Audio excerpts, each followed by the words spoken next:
Oke, terakhir, ini waktunya tidak lama lagi. Ada wasiat dari Imam Abu Hanifah kepada putra beliau yang namanya Hammad. Hammad ini nama yang sama dengan guru beliau. Wasiat ini kalau teman-teman ingin melihat muat di kitab Jami'ul Usul fil Auliya. Ada 20 nasihatnya Imam Abu Hanifah terhadap putra beliau. Ya cuma saya tidak bawa 20-20-nya. Monggo teman-teman yang minat dicek sendiri. Saya bawa satu saja, mengingat waktunya kita.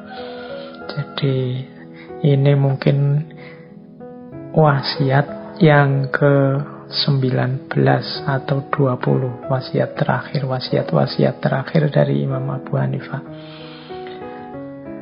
Jadi saya ambil satu ya. Wasiat untuk putra beliau. Katanya Imam Abu Hanifah kepada Hammad, hendaklah engkau berpegang dan bersandar pada 5 hadis yang telah aku seleksi dari 500.000 hadis. Nah ini, jadi Imam Abu Hanifah menasihati putra beliau dengan 5 hadis favorit beliau. Makanya ini yang saya cantumkan, tidak 19 yang lain, mungkin 19 yang lain. Silahkan teman-teman lihat sendiri.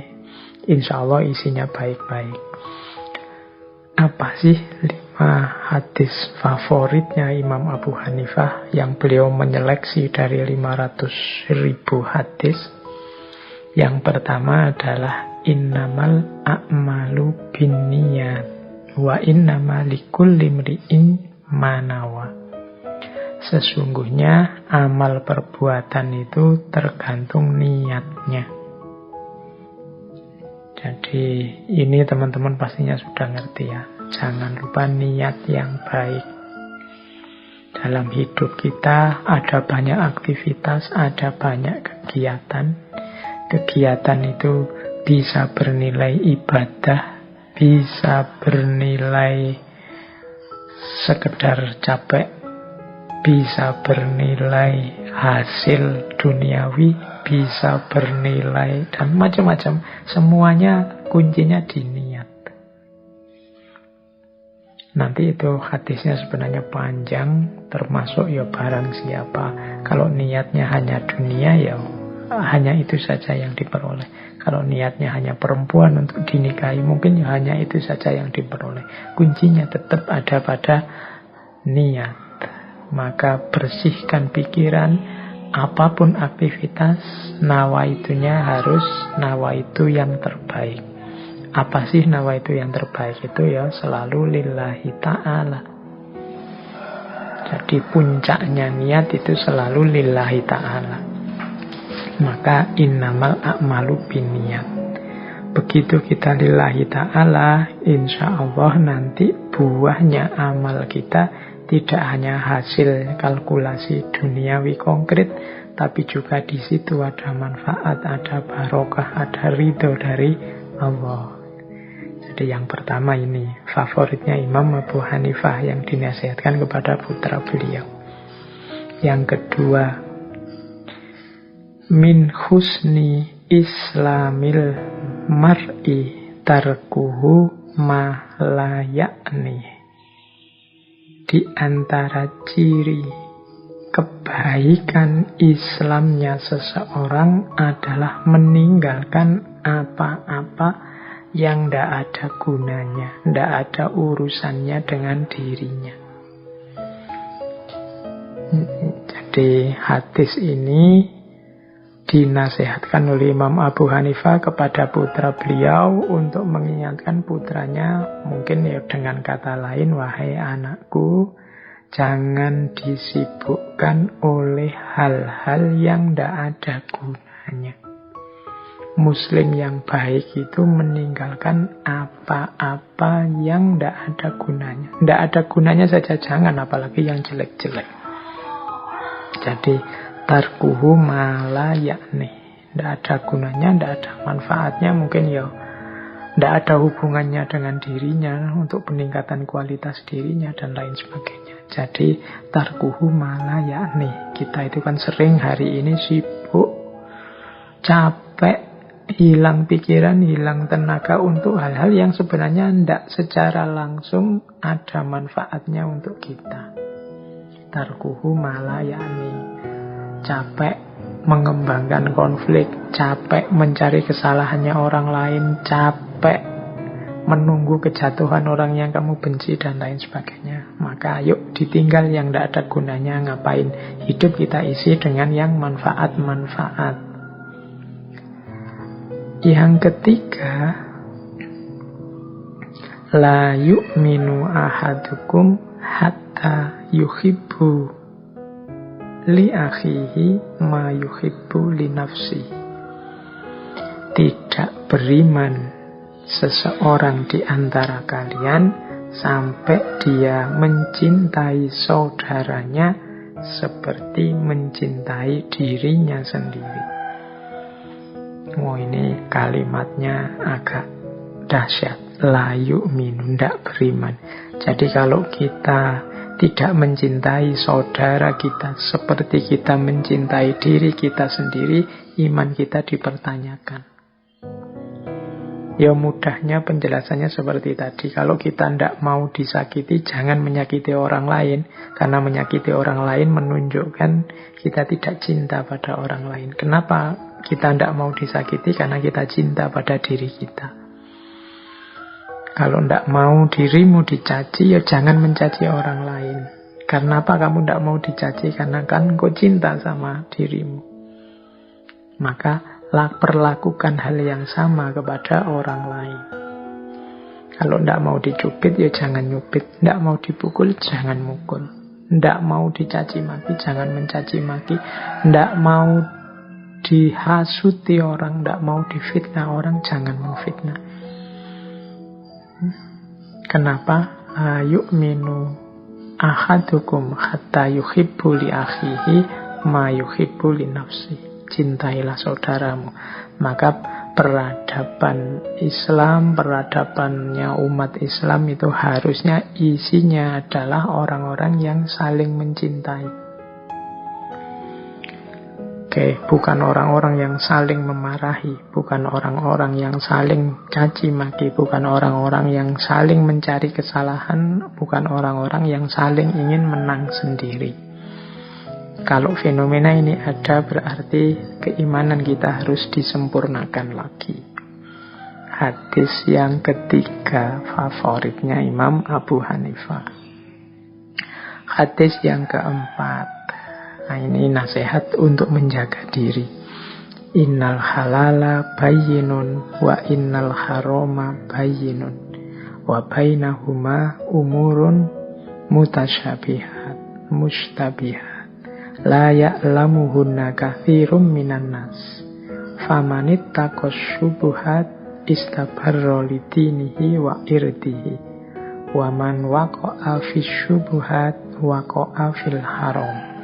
Karra'i yar'a haulal hima yushiku ayarta'afi. Ala wa inna likulli malikin hima. Ala wa inna himallahi maharimuhu.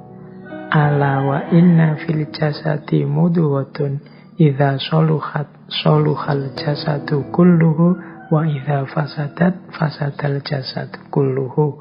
Ala wa hiyal qalb. Jadi ini, kalau diterjemahkan, sesungguhnya yang halal telah jelas dan yang haram juga telah jelas. Ada juga yang tidak jelas, bainahuma umurun mustabihat, hal-hal yang tidak jelas. Jadi yang pasti halal itu jelas, yang pasti haram jelas. Di antara keduanya ada yang tidak jelas, mana halal, mana haram. La ya'lamuhunna katsirun minan nas. Banyak orang tidak tahu. Nah, menyikapinya gimana? barang siapa hati-hati terhadap yang tidak jelas ini, maka agamanya dan kehormatannya akan selamat. Tapi barang siapa yang nekat saja nabrak yang tidak jelas, kemungkinan dia akan masuk ke dalam hal yang haram karena tidak hati-hati. Karroi yar'a haulal khimah, seperti seorang penggembala yang menggembala di tepi jurang. Dikhawatirkan akan terjatuh ke dalamnya. Jadi kalau ada yang meragukan ini halal apa haram, mending hati-hati dulu, jangan ditabrak saja. Khawatirnya ternyata memang haram. Seperti kalau kita menggembala di pinggir jurang, ya untuk hati-hatinya minggir saja dulu, jangan nekat. Kalau itu jurang beneran kan ya hasilnya fatal. Ala wa inna likulli malikin khimah, sesungguhnya setiap pemilik itu punya jurang-jurangnya, dan jurang-jurangnya Allah itu yang haram-haram. Oke, intinya yang belakang ini yang populer sekali. Sesungguhnya dalam jasad kita ada segumpal daging yang jika segumpal ini baik, maka seluruh tubuh kita, seluruh hidup kita akan baik. Tapi kalau dia rusak, maka seluruh hidup kita juga rusak. Ala wahyal qalb, dan itu adalah kolbu kita.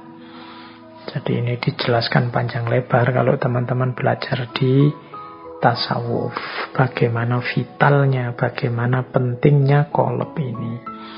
Jadi ini hadis yang keempat tentang hati-hati biar tidak terjatuh dalam keharaman. Kemudian juga untuk menjaga hati kita agar selalu baik, selalu soleh, karena disitulah kuncinya hidup kita. Yang terakhir, yang kelima, al-muslimu man salimal muslimuna min lisanihi wa yadihi. Jadi muslim yang sejati itu adalah orang yang umat Islam yang lain merasa aman dari mulutnya dan dari tangannya. Jadi hadis ini memberikan parameter pada kita. Kalau teman-teman tanya, aku ini muslim yang baik apa enggak sih? Di antara parameternya adalah coba dicek. Orang lain itu merasa aman enggak dari mulut kita dan dari tangan kita.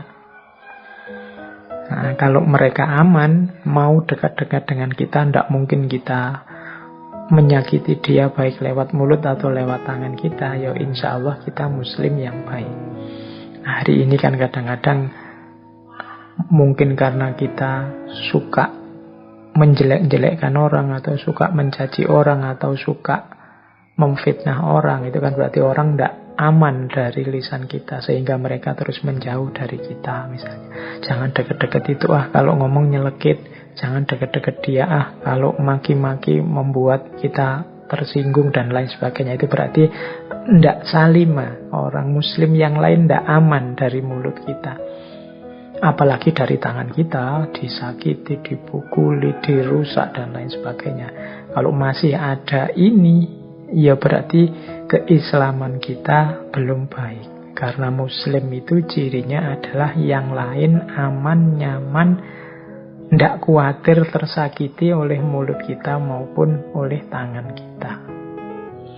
Nah, ini salah satu nasihatnya Imam Abu Hanifah kepada putra beliau. Oke, baik. Saya kira ini ya teman-teman materi untuk malam hari ini, memperkenalkan keagungan seorang faqih besar, Imam Abu Hanifah. Semoga hikmah-hikmah yang tadi kita jelajahi sedikit atau banyak memberi manfaat.